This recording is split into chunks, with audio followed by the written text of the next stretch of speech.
हमारा घर भर के लोग तोह के जानत रहे, हमर मम्मी पतोह तोह के मानत रहे। मुँह कवन लेके जईती देखा, मैंने बिठाया था तुझको तो समझ न पाई क्यों मुझको। आखिर क्या कमी मेरे इश्क में थी जो मैं ना दे पाया तुझको। बेवफा तुहरे चलते,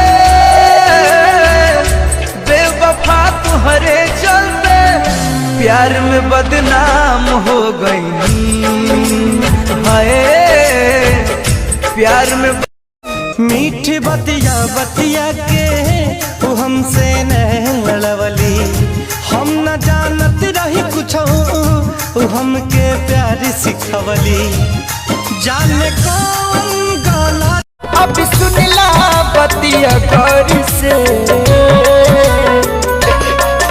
बस ये तने कराए राम जी दिल लागे नयब के गौर से। बस ये तने कराए राम हमके तोड़ पाई पियावा के प्यार पाके।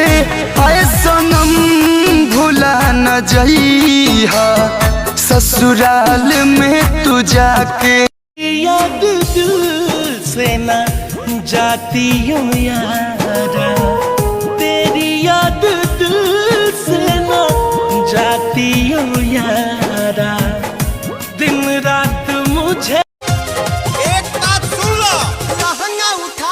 चला कमर हिला के न चला, लुटी जाई चढ़ल जवानी ढोली देखा के न चला।